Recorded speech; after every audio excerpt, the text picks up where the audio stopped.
Si alguien ya se fijó en la plataforma, ya están sus exámenes listos, ya estamos listos para reprobar, así que espero que no suceda, pero también no podría yo espantarme de que hubiera alguna situación. Veladora para salir bien en los exámenes. Eso, Rayón, eso, Rayón. ¿Cuántas preguntas son? Pues las mismas de siempre. Ay, Karen, Adriana, ¿por qué haces esas preguntas tan comprometedoras? Pues las mismas de siempre. Las mismas con las que yo me despacho, ya sabe. Entonces, pues, las mismas que contestaron en el primer parcial, así que, pues, ahí está. No, no me gusta verlos sufrir, Araceli. Más bien me gusta verlos triunfar y que pasen un buen examen. ¿Y cuántos puntos extras de Navidad? Pues no estamos en Navidad. Uy, sí, en junio, Navidad, ándele pues. Adelantada. Ahorita Santa Claus anda en las Bahamas, mi amigo, así que no, ni siquiera, ni siquiera. Por si ya no nos vemos. Ya regálenos la calificación, es el último curso que estamos con usted. Híjole, pues ya sabe que a mí eso de regalar no se me da, fíjese. Qué pena, hemos sido buenos. Ay, Dios mío, si yo me hubiera permitido que los maestros me hicieran eso, ¿qué me decían mis maestros? No, estúdiele, canijo. Aquí andamos aunque el paro siga, ajá. Ay, Dios mío. A ver, ¿qué más me puso? Aquí andamos aunque el paro siga, pues qué pena el paro, no, no sé por qué hacen paro, la verdad. Si soy tan fan destacado de cultura jurídica, ya exenté el examen del lunes, no, reformamos la forma de evaluar a un parcial. No, no, no, no, no. Están ustedes bien volados. No, no. La verdad es que van a tener que hacerlo. Y ya dijimos, ahí sí, ya les ahorré uno porque debían de haber sido dos, tres, les ahorré un examen, así que ya no se pongan a chillar y mejor a hacerlo como debe de ser. Esa es la situación. Ahora bien, van a encontrar preguntas del último tema. No, pero es que acuérdense que vimos el tema de sistemas de competencia judicial en la unidad 6.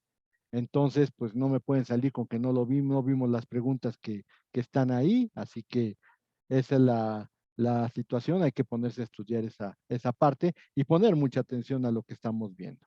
Ok, ya estamos grabando y como ya estamos grabando, pues vámonos con la compartición del último tema. Hoy terminamos, si todo sale bien.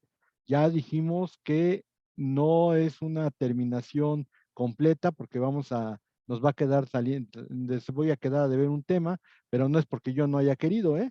O sea, si a mí me hubieran permitido dar mis clases normales con los del paro rayón, pues entonces a lo mejor hubiéramos terminado. Pero bueno, creo que terminando esta unidad prácticamente tienen el 90% del programa. Y pues ya no se pudo hacer más porque pues ustedes lo impidieron, pero en fin, ¿qué le vamos a hacer? Ok, muy bien. A ver, estamos aquí. Ok, ya vimos esto de las cartas rogatorias. Ya dijimos que las cartas rogatorias no son documentos especiales, sino son y simples exhortos. Se conoce como carta rogatoria porque se acompaña un documento que es una carta de un juez al otro para que haga el auxilio a través de la autoridad central.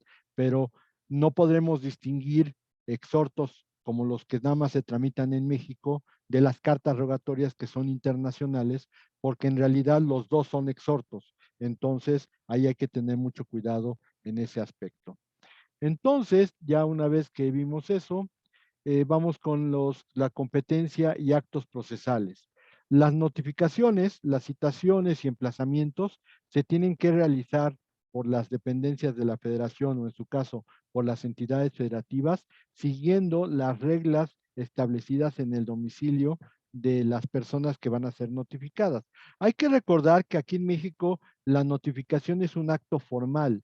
Normalmente la idea es que va un funcionario del juzgado y va a revisar, a constituirse en el domicilio que dice el actor que es el del demandado, para llevar a cabo la notificación, y eso se va a desahogar con con un acta que el propio notificador o el propio actuario va a levantar y que va a quedar como una constancia en los autos del juicio en el que se actúa. Obviamente, en este sentido, también las diligencias que van en cuanto a las pruebas, pues también tienen que dejarse constancia en actas. Sin embargo, ¿dónde se tienen que tramitar? Pues necesariamente en el domicilio, o ya sea de la persona que va a desahogar la prueba, o bien el domicilio del demandado. Ese es el juez competente. El juez del domicilio del demandado, o bien el domicilio de las personas que vayan a rendir o vayan a desahogar la prueba. Eso es lo que nos maneja los artículos 557 y 558 del Código Federal de Procedimientos Civiles. Ahora, esto es muy interesante. ¿Cómo se van a desahogar las pruebas? Bueno, en primera instancia hay un tratado que tiene que observar la autoridad judicial. Ese tratado es el tratado relativo a la recepción de pruebas en el extranjero. Obviamente eso lo tiene que tener el juez bien vigente, bien presente, porque también se va a regular a través de esto. Sin embargo, la idea fundamental de las pruebas es que pueden ser documentales, pueden ser testimoniales o pueden ser una declaración de parte. Así lo maneja la ley, declaración de parte, pero nosotros estamos hablando de que ahí intervendría, por ejemplo, la confesional o intervendría una declaración de un tercero. Lo que es bien importante es que en la obligación de los jueces cuando reciben este tipo de documentos es que se tiene que presentar el desahogo con base en los principios procesales que se manejan en el Estado o o en la Federación. Dicho de otra manera, si vas a pedir la declaración de un actor o de un demandado bajo la idea de la confesional, pues obviamente tendrán que manejarse las situaciones relacionadas con el pliego de posiciones. Si es un interrogatorio para un testigo, se tiene que presentar una, un interrogatorio, o de preferencia, como ya lo había dicho en el Código de Procedimientos Civiles del Distrito Federal, tendrán que ser preguntas directas y de manera oral. También la exhibición de documentos hay que entenderlo que solamente pueden ser de archivos públicos. Tú, por más que le puedas pedir o que el juez del extranjero pida un documento a la Secretaría de Hacienda o a la Secretaría de Gobernación, estas entidades se pueden rehusar a entregarle algún documento si no es que pertenecen a un archivo público.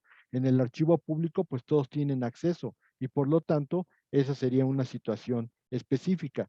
Pero si son archivos oficiales, la verdad es que ellos tienen todo el derecho de reservárselos.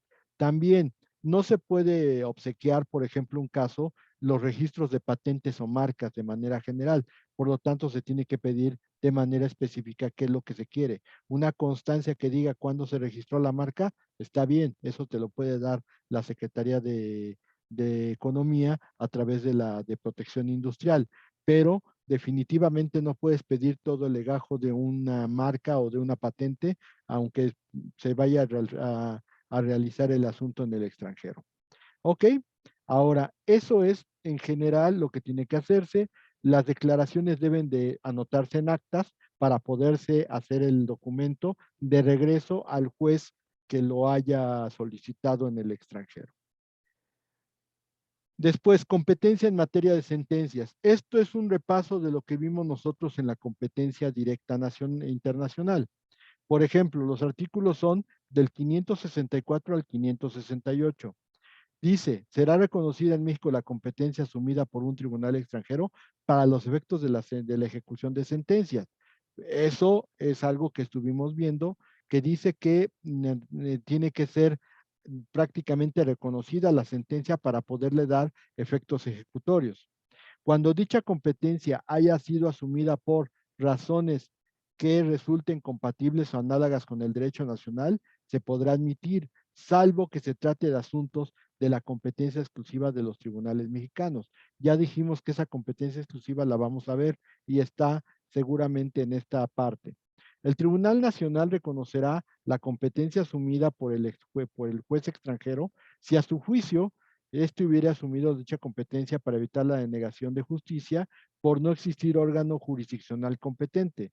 Esto puede dar motivo a que no se aplique, ¿eh?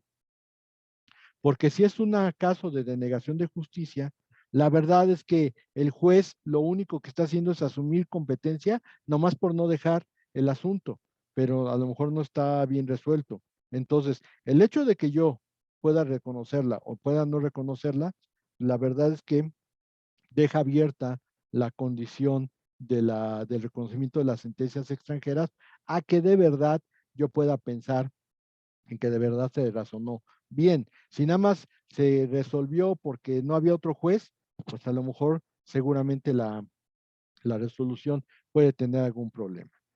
También el Tribunal Competente Mexicano puede asumir competencia en casos análogos. Cuando ellos vean que se debió haber resuelto el asunto con base en el derecho mexicano, en lugar de ejecutar la sentencia extranjera, le va a decir al juez, tú no tenías competencia para dictar la sentencia y por lo tanto no se puede ejecutar, pero yo asumo la competencia de este asunto, así que avísale a las partes.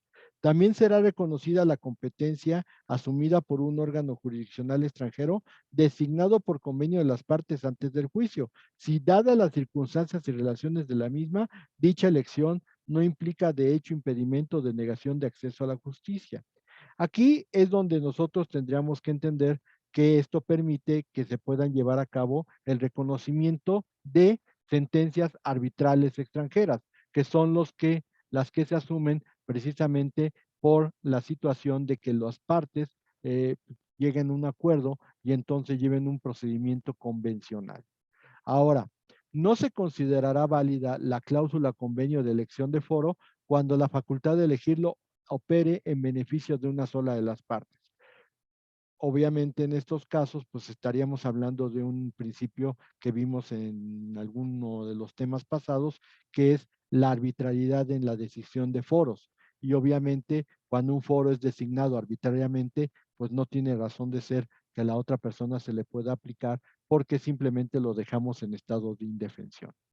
Y los tribunales nacionales, aquí viene la competencia exclusiva, tendrán competencia exclusiva para conocer de los asuntos que versen sobre las siguientes materias. Y aquí vienen las materias. Tierras y aguas ubicadas en territorio nacional, incluyendo el subsuelo, espacio aéreo, mar territorial y plataforma continental, ya sea que se trate de derechos reales, de derechos derivados de concesiones de uso, exploración, explotación, aprovechamiento o arrendamiento de dichos bienes. ¿Esto qué quiere decir? Pues simplemente el juez mexicano se reserva lex recitae de todos los bienes inmuebles o todos los bienes que sean nacionales. Obviamente aquí tendríamos que pensar que es imposible decir que un juez puede en un momento dado declarar una sentencia, pues por ejemplo, manipulando o decretando alguna situación de derecho de un bien que se encuentre bajo protección del Estado o de un bien inmueble. Aquí la situación está en que eso es competencia exclusiva del Tribunal Mexicano y por lo tanto no podría resolverlo un juez extranjero. Aguas con eso, ¿eh? Porque una situación de que nos pasó.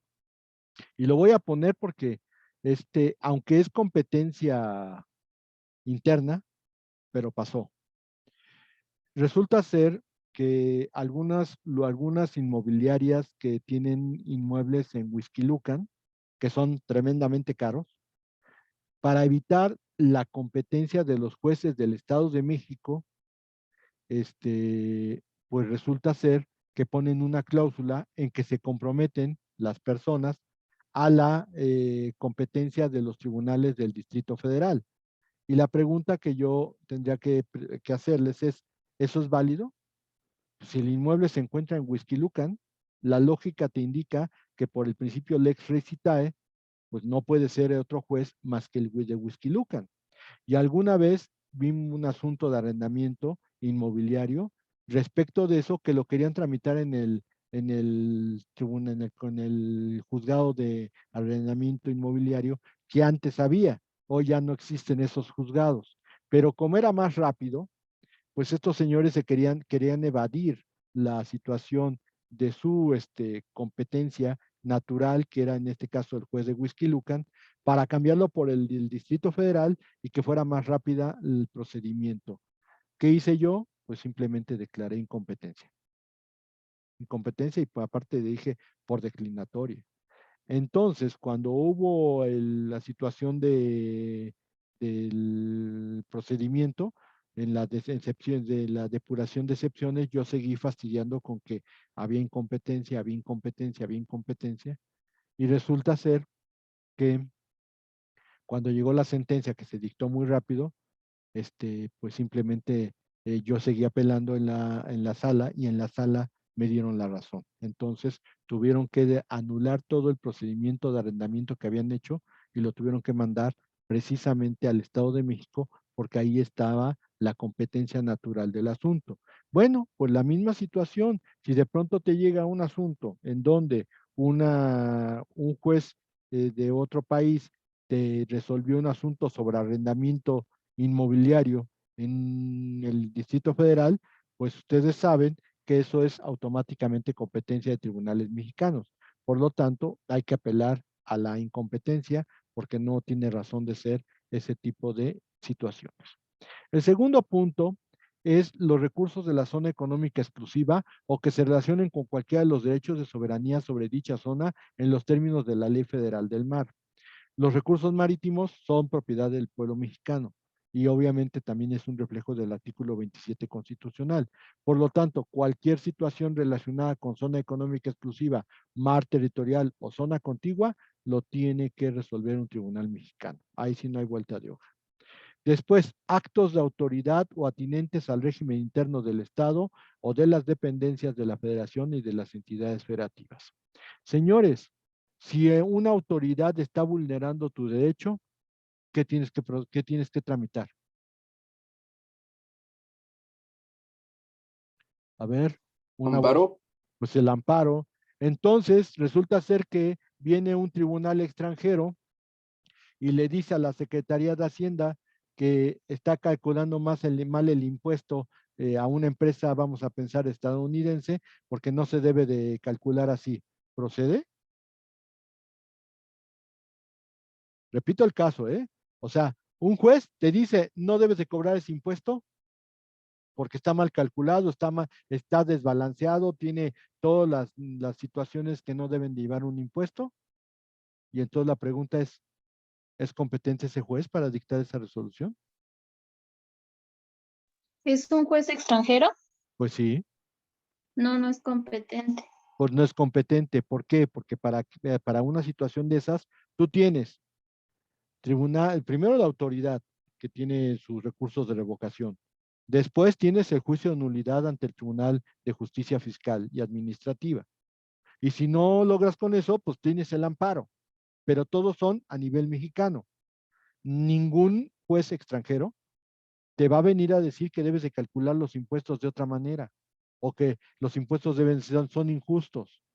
¿Por qué? Porque a final de cuentas, la situación impositiva es una potestad que tiene el Estado. Si vas a pelearlo, puedes pelearlo por todos los medios que ya comentamos e incluso el amparo. Pero la autoridad extranjera, el juez extranjero, no puede emitir una sentencia que implique que un acto de autoridad está mal. Para eso tienes el amparo y debes de tramitarlo aquí, dentro de México. Por lo tanto, cualquier acto de autoridad o cualquier acto atinente a la administración pública, ya sea federal, estatal o municipal, no se puede aceptar que sean los extranjeros los que lo decidan. Tienen que ser las autoridades mexicanas. Después, el siguiente, el régimen interno de las embajadas y consulados de México en el extranjero y sus actuaciones oficiales. Lo mismo, o sea, ¿cómo podría un juez extranjero decir que está mal lo que hizo una embajada o que está mal lo que hizo un cónsul? ¿Ellos qué facultad tienen? Ninguna. Y por lo tanto, esas cuestiones se tienen que pelear propiamente ante juez nacional. ¿Ok? Y por último, en los casos que dispongan las leyes, que es la frase sacramental de muchas leyes que tenemos.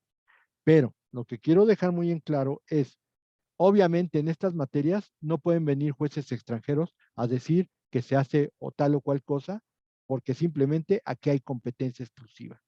Y como hay competencia exclusiva, el Estado mexicano no puede aceptar ese tipo de resolución. ¿Ok? Muy bien. La ejecución de sentencias. Esto es muy interesante, principalmente porque aquí, obviamente, ya dijimos que para tramitar una ejecución de sentencia, pues simplemente tienes que el juez estudiar, no solamente si tuvo competencia el juez, puede tener competencia, pero yo tengo que estudiar si la puedo ejecutar, si puedo llevar a cabo lo que determinó el juez extranjero. Eso es el estudio de competencia indirecta. Y obviamente, ¿dónde lo voy a hacer? En el proceso de exequatur. Oyendo a las partes y manejando yo mi propio criterio. ¿Tiene competencia el juez? Sí la tiene, pero ¿la puedo ejecutar? Tal vez no la puedo ejecutar toda, puedo ejecutarla parcialmente, pero a final de cuentas yo tengo que tomar esas decisiones. Es materia de mi estudio. Por lo tanto, aquí la situación está en que lo primero que tiene que verificar el juez es que los documentos sean auténticos.